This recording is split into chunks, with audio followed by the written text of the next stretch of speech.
Okay, good morning mga kasiman. No? Welcome back uli sa ating tutorial sa ating EGDIS. No?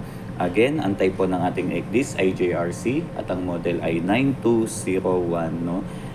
Last time, aking i-discuss sa inyo, itinuro ko sa inyo kung paano ang paggawa ng route planning. No? Tapos, kung paano ito ilagay sa route monitoring. No? Ngayon mga kasiman, siguro ang tuturo ko sa inyo part pa rin ng ating route planning, no? Sabi sa Idbert ka galing, tapos papunta ka ng Pujaira for bunkering. Then after Pujaira, ang next voyage mo is, yun, no? From bunkering sa Pujaira to ano naman, no? Discharging ka sa berth ng Brazil, São Francisco do Sul, for example, no? Yung dalawang route na yun, paano natin siya o i-combine, no? Yun ang ating ituturo natin, no? Kailangan yung dalawang route na yun makumbine natin o paano ba natin gagawin yun. So, let's start, no? Okay. Dito sa aking route monitoring, nakasalang na po yung aking from Pujaira, no? Dahil nag-bunkering po kami ng Pujaira. Tapos, magdi-discharging po kami sa São Francisco do Sul, no? But before that, syempre ang loading namin noon ay doon sa Misaid, no? Sa Misaid, no? So, ngayon, i-unload muna natin 'to mga kasima, no? So, click dito tapos unload, no? Tapos, isa lang po natin yung sa menu, isa lang po natin sa route monitoring sa route planning si Misaid, no? So, open. Let's click and then open po ito Misaid to Pujaira, no? Ito pa yung sinasabi ko sa inyo para maano nyo agad, no? Ma-identify, no? Kung ano po yung inyong mga route. Kasi po, meron tayong voyage number, no? Tapos, meron tayong sa comment, no? Yan. Para madali natin siya ma-locate, no? Kasi kung wala kayong mga name ng mga voyage, mahirapan tayo, no? Isa-isahin pa natin yan. Okay, so let's click, no? Let's take si Misaid to Pujaira kasi doon kami galing, no? Nagloading kami ng Misaid tapos nagbunkering kami ng Pujaira. So i-open natin siya, no?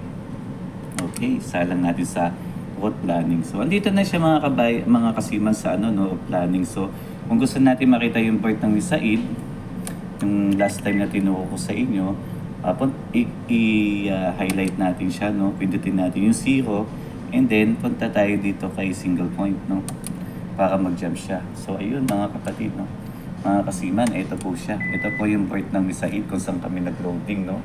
So, papunta siya after ng loading namin dito, papunta kami ng Pujaira for bunkering, no? So punta tayo ng last waypoint, no? Kasi doon yung anchorage, so, ng Pujaira. So, waypoint 33. I-highlight natin siya mga kasiman, no? And then i-jump natin, no?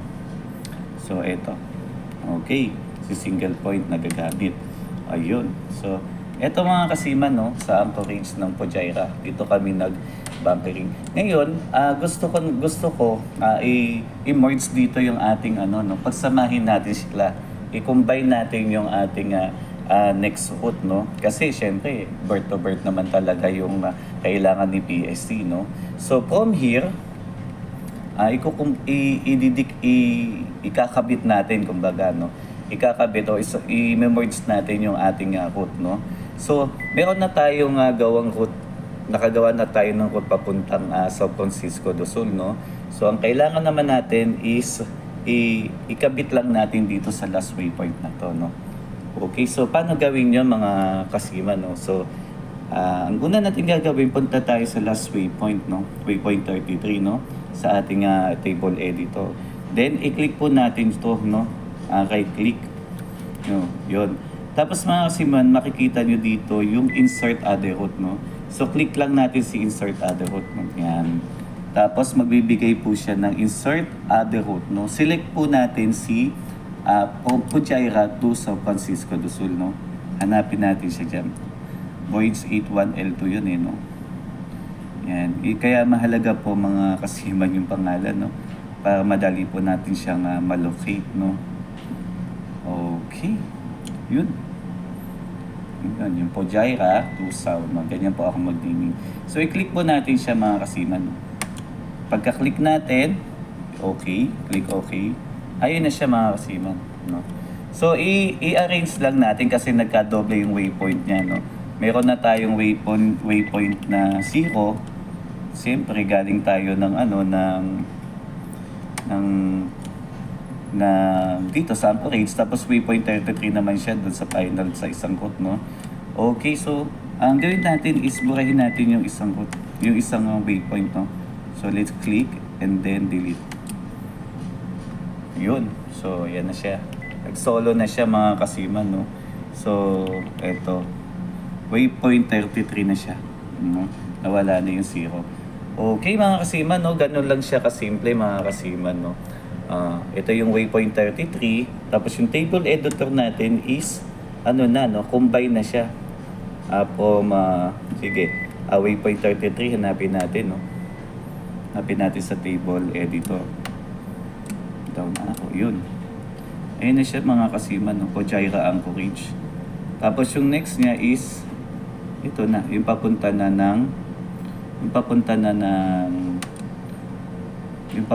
po ng Brazil, no? Yan. Okay, mga kasiman, no? As a review po ulit, no? Yung ating turning circle, kung saan po siya nakuha, no? Sito po dun sa no? Sa inyong wheel poster, no? Meron po kayong makikitang maneuvering characteristic ng inyong vessel, no? Meron po full load, no? Condition and in ballast, no? So, mga kasiman, doon mag-report kayo, no? Meron kayong makikitang advance sa transfer doon, no? So, andun po yung turning radius ng inyong mga barko, no? So, dito sa aking ECDIS, meron po tayo ditong arrival radius, no? Which is 0.5 and turning radius is the same po, no? Kasi ito pong si turning radius, si ECDIS po, ay meron po siyang minimum, no? Na 0.5. Yun na po yung pinaka-minimum niya. Na turning radius, no, sa setting niya. Ngayon mga kasiman, sa arrival radius pwede niyo po doon i-calculate, no, kung kayo po ay pwede niyo po i-calculate yung inyong maneuvering characteristic, no. Nandun po yun sa niyo, sa wheelhouse poster, no. Okay, so maliwanag na po yun mga kasiman, no. And then kung magka-calculate po kayo ng syempre ng arrival radius ninyo o turning radius, syempre po 'di ba sa una natin pinag-usapan yung set po, no, sa route set, no, pwede niyo po na doon ilagay, no. Sige, tingnan natin sa route set, no. Ayan. Okay, then bago po kayo gumawa ng planning to, no, as a review lang po, no, mga kasiman. Ayan, dito po mga kasiman, no, turning radius, no. Ito po kasing 0.5 ni turning radius, ito na po yung aming no. Ito na po yung ating minimum, no. Ito naman si arrival radius ko na loaded po kami ngayon, nasa 642 po yung aming advance, no, sa characteristic, maneuvering characteristic niya. So nasa 0.35, no. Pwede niyo naman pong i-edit din dito kung nalalakihan kayo sa arrival radius, no. And then kung ang turning radius niyo po kasi ay hindi nasa minimum po ng 0.5, halimbawa po ilalagay niyo po ito si arrival radius kay turning radius, magli-limit check po tong ating ating po check, no. Hindi niya po tatanggapin na kasiman kasi po ang minimum nga po niya is 0.5, no.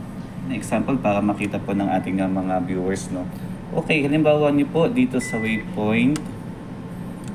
Okay, this is a waypoint 40, no? Yan. Maglalagay po ako ng turning radius ko po na 0.35 kasi yun po yung calculated ko, no? Yan. 0.35. Okay, enter. So, yan.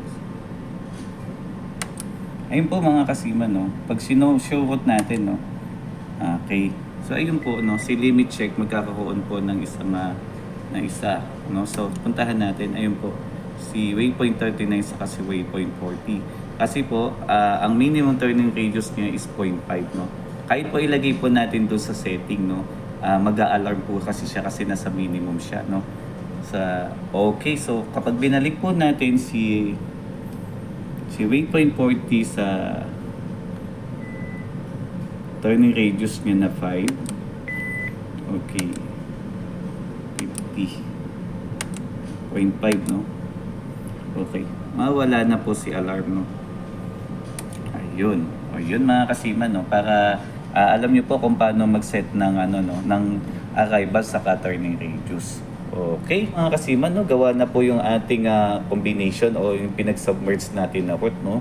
So, ang last gagawin natin, siyempre, i-root check natin, no? So, root check. Then, tick po, no? That's waypoint, then disregard para po maipas natin yung result, no? So, ayan. So, wala na pong mga naka-highlight and as well as wala na rin po yung naka-indicate na mga alarm, no? Okay, no? So, ang gagawin natin mga kasiman next is i-save natin, no? So, kailangan save as natin. Okay. Save as. Okay? Ang ipapangalan natin dito is Misaid Pujaira, nakalagay, no? Tapos, San Francisco do Sul, no? SFDS. Brazil. Brazil, yan, no? Caps lock natin para pareha sila. Yan, mga kasiman, no? Then, sa comment, ganun din, no? Bunkering din. Siyempre, discharging, no? Sa comment, para madali natin siyang malocate, no, mga kasiman. Yan, SFDS. Brazil.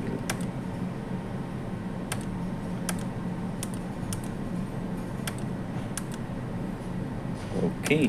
So, dito, naglalagay ako ng L3, no? Kasi, maglagay tayo ng Boeing 081. May L2 na tayo kasi So, ito, gawin natin 3 para, ibig sabihin, passage plan 3 mo yan, number 3. Yan.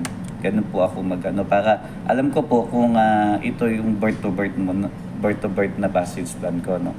So, kayo po maglagay ng mga initial or para madali nyo siya malocate, no? Okay, so enter na natin mga kasiman, no? Ayan. Then, save. Ayan na po mga kasiman, ready to, to monitoring na po yung ating passage planning. Combine po to, no? Combine po, pinag-merge po natin yung ating dalawang route, no? Okay, so i-monitor na po natin, no? Ilagay natin sa monitor. Okay, sa monitoring, syempre punta tayo sa menu, then route monitoring. As review na lang po to mga kasiman, no? Si route monitoring, then yung ating i-monitor na po natin, no? Yung po mga kasiman, no? Kasi yung una ko dito is yung may L2, no? Ito po is L2, no? Then, ito po yung L3 ko, no? Yung una ko po is Misaid Pujaira, tapos Pujaira San Francisco. Ngayon, ito naman po yung passage planning ko number 3, no? Ito naman po yung combine, no? Birth to birth. So, yun. Okay, so, i-click po natin and then, open. Ayan. Yan po yung mga kasiman, no? Ito na po yung aking route, no? Papunta na San Francisco, no? Okay, ito po yung si Misaid. Diyan po kami nag-load. Tapos, nag-ano po kami dito, no? Sa Pujaira.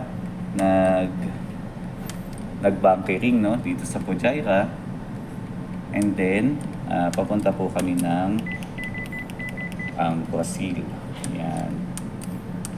Okay, mga kasiman. So, ayun. Ito na po si Venus Salo. Ito na po yung current position namin, no? Tapos ito po ang ating destination, Brazil. Ayun mga kasiman, no? Ganun lang po ang pag-combine po ng ating dalawang route, no? Kung inyo pong pagsasamahin sila, no? In easy way, no? Yun po. So yung mga kasiman, no? Siguro next time ang aking i-discuss naman sa inyo yung iba pang mga toolbars menu ng ating EGDIS, no? So, siguro si Anchor Watch tayo susunod. Okay, so siguro that's all for today mga kasiman, no? Sana ay may natutunan po kayo about the combination ng route planning, no? Yung Kasiman 81 and thank you for watching. Bye-bye!